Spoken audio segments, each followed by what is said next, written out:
After we know what are the common advantages and disadvantages, in addition to the indications and contraindications of fixed orthodontic appliance, it is very important to know what are the common components of fixed orthodontic appliance. Our students in general, any active orthodontic appliance is mainly consisted from either passive components or active components. The passive components of fixed orthodontic appliance include the brackets, molar tube, in addition to molar band. These are a passive component because they having no role in producing tooth movements. The other components of fixed appliance are active components. The main type of active components in case of fixed orthodontic appliance is the arch wire. The arch wire is the main active components that controlling the amount and type of tooth movements. And the brackets is responsible for transfer the force from the arch wire to the tooth itself, later on producing tooth movements. يعني هنا أنا متحكم والمسيطر الرئيسي بالتوث موفمنت هو الارش واير، لكن البراكتس وظيفتها شنو هنا؟ بما انه هي باسيف فهي وظيفتها كحلقة واصلة، حلقة وصل between the arch wire، تنقل الفورس من الارش واير للتوث حتى شنو يصير لي tooth movements. The another active components of fixed appliance is the separators, as you see here in the lower arch within the posterior segments. Sometimes the posterior segments or between premolars and molars there is a heavy interproximal contact, so the insertion of molar or premolar bands is difficult unless there is a need for separators to remain in its position for 2 to 3 days. يعني هذا السيبريتر يبقى بمكانه 24 أو 72 ساعة حتى يسوي لي فراغ for the insertion of bands. These are the active components of the appliance. So what are the other components of fixed appliance? These are called auxiliaries أو يسموها الأدوات المساعدة أو الأدوات الساندة للفixed appliance. The auxiliaries either passive or active. The passive auxiliaries, these are elastic ligature or ligature wire. Commonly they are responsible for engagement of the arch wire within the brackets itself. The active auxiliaries, these are elastic chain or power chain responsible for tooth movements, as you see here in the lower anterior segments, the bluish color.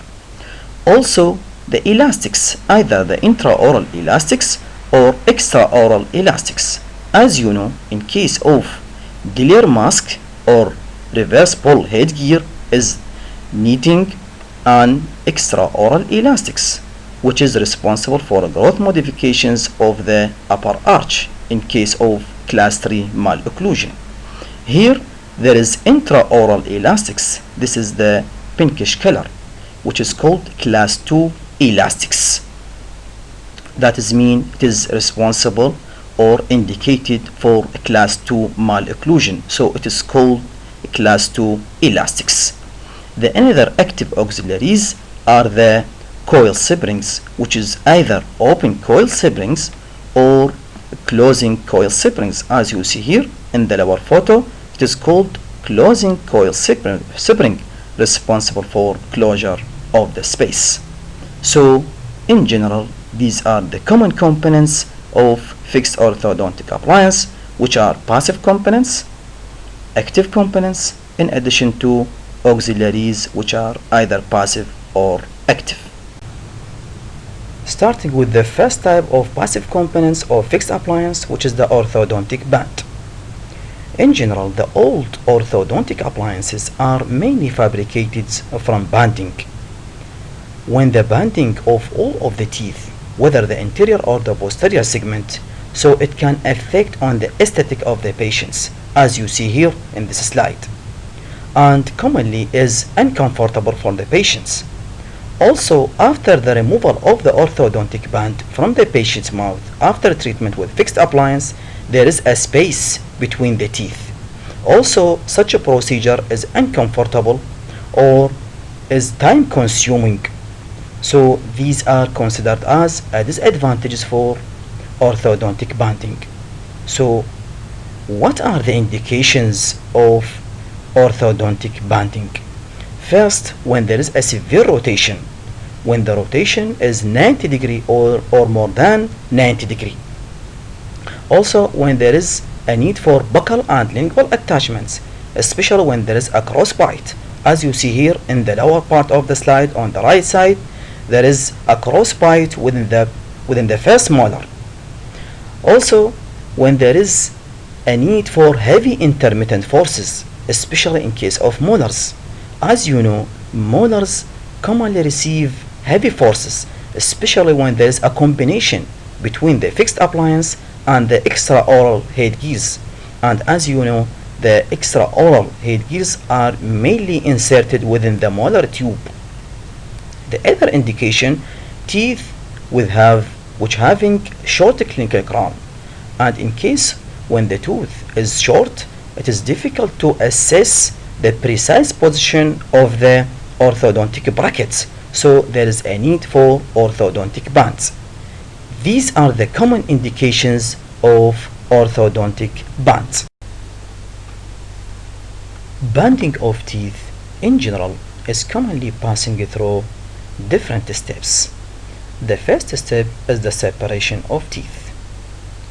Sometimes there is a heavy interproximal contact within the posterior teeth, and making the insertion of band is difficult unless by using separators between the posterior segments. These separators commonly are remaining in its position for 2 to 3 days. The common type of these separators is the elastomeric separator. After separation of the teeth, we jump to the next step, which is the band selection.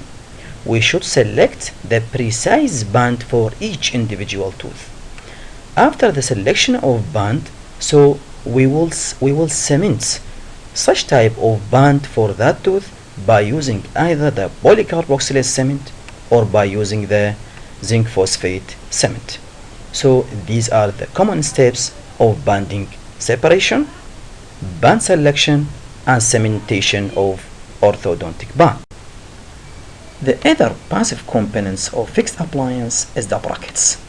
In general, to accommodate the biomechanical as well as the biocompatible and aesthetic properties of these brackets, it is very important to know that brackets nowadays are classified according to different factors.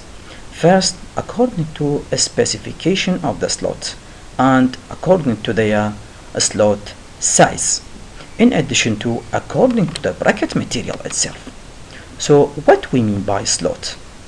مثل ما جاي يشوفونا على السلايد، هذا البراكيتس شنو الكومبوننت مالته؟ مثل ما جاي يشوفون بالاركان اكو هنا عندي wings، كذلك عندي hook. In addition to, there is within the center of the brackets there is a depression or there is a groove. هذا السلوت هذا الديبريشن يسمونه السلوت to which the arch wire is inserted. كذلك الماتيريال of the brackets itself، ممكن الماتيريال ممكن stainless steel brackets, ceramic brackets or plastic brackets. Each one of these brackets has its advantages and disadvantages. So these are the common classifications of the brackets to be used in fixed orthodontic appliances. Now we will talk about the another most important step of fixed appliance, which is bonding of the attachments. A process by which the attachments on the brackets is attached or bonded to the tooth surface by using an adhesive, it is called bonding process. So bonding process is different from banding because in case of banding, the band is inserted around the tooth. So what are the common steps of bonding? Starting with polishing with pumice and rubber cap, then rinsing dryness. After that, application of phosphoric acid concentrated type 37 degree or percent, then resting eye dryness, finally by the application of the brackets to the ideal or precise position on the tooth by using either chemical cure or light cure adhesive material. Now, what are the common types of bonding? Bonding can be divided into either direct bonding, in which the brackets is directly attached to the tooth by using an adhesive, and divided into the other type, which is indirect bonding. In case of such type, the process is different. The brackets is not directly attached to the tooth itself, but by the application of the brackets to the study module at the beginning, then transferred to the teeth by using a custom tray or by the impression material itself. In such case, we can achieve more precise position of the bracket on the tooth, especially within the posterior segment. But their main disadvantage, it is time consuming and expensive. So these are the common types of bonding in addition to the process of bonding and their steps. Now we will talk about the arch wires. The arch wire is the main active components of fixed orthodontic appliances because it's the force generating mean by which the amount of force as well as the type of tooth movements is controlled by the arch wire itself.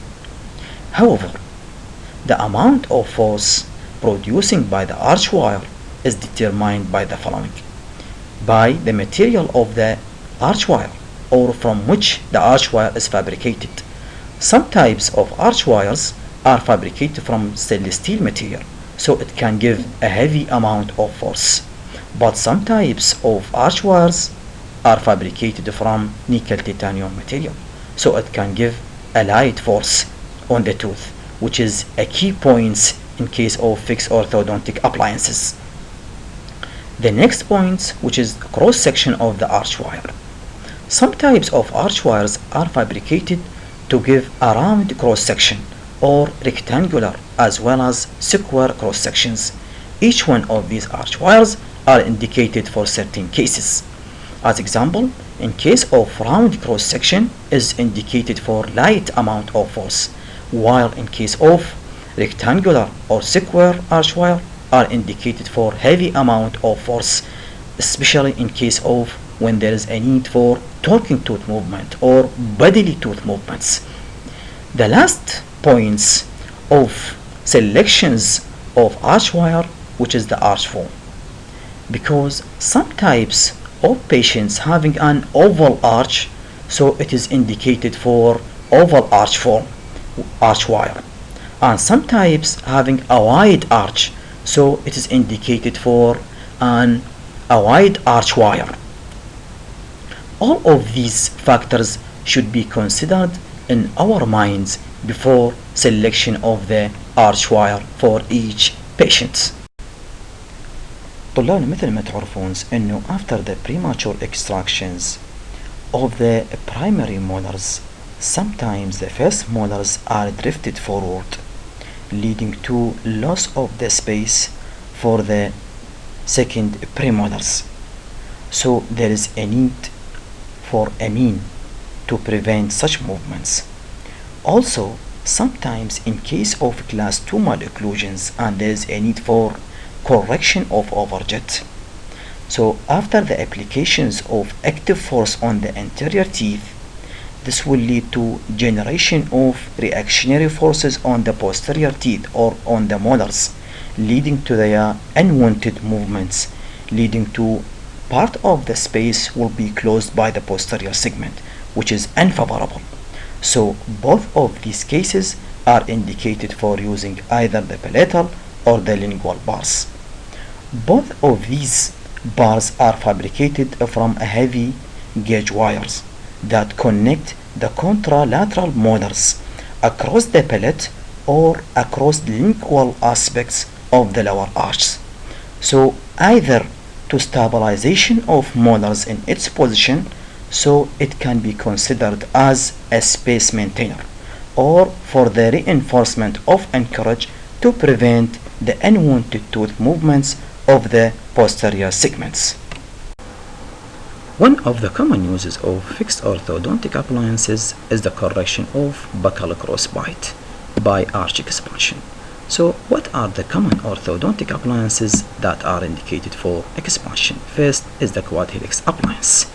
Such appliances are commonly fixed appliances that are soldered to the molar band, and they are indicated for correction of dental crossbite by slow dental expansion after their activation. Commonly they are activated one time per each 3 to 4 weeks, and the amount of force applied is about 300 to 600 grams per each side. So all of these features are related to quad helix appliance.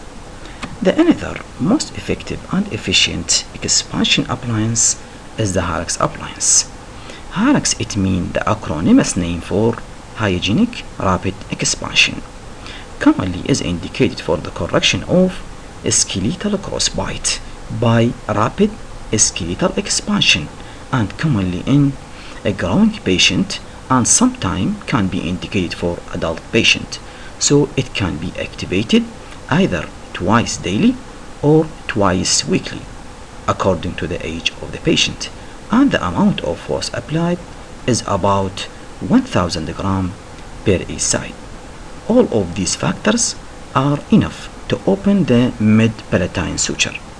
As you see here in the lower corner of the slide, within the occlusal radiograph, there is a radiolucency within the mid-palatine area, that is indicating the mid-palatine suture is opened due to skeletal expansion of the maxilla.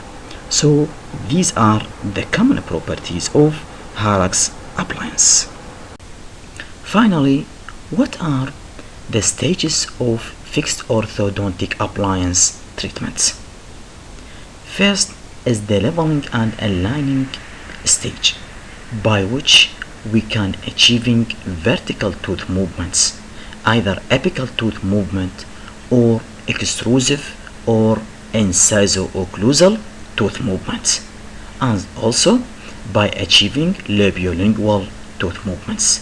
مثل ما جاي تشوفونا عند lateral incisor هو lingually or palatally displaced, while the upper canine is labially displaced. So there is a need for labiolingual tooth movement. After such a stage, we jump to the next step or stage, which is called the space closure and overjet correction or their reduction. In such a stage, we should close the space either due to extraction or due to initial spacing between the teeth. So such a stage is very important in case of fixed orthodontic appliance treatment. After such a stage, we pass to the last stage, which is finishing of teeth, by which the upper and the lower teeth are interdigitated or matching between the upper and the lower teeth by using intraoral elastics. ومثل ما جاي تشوفون هنا بالصورة، هنا الelastics مسوي لي بيها zigzag between the upper and the lower teeth with the arch wire. So there is a matching between the upper and the lower teeth. These are the common stages of fixed orthodontic appliance treatment. Our students, such video represent a brief presentations about fixed orthodontic appliances. So I am sorry if I forget something or if I not mentions anything about fixed orthodontic appliances, and I am ready for any explanation or question at any time about such lecture. Thank you and good luck.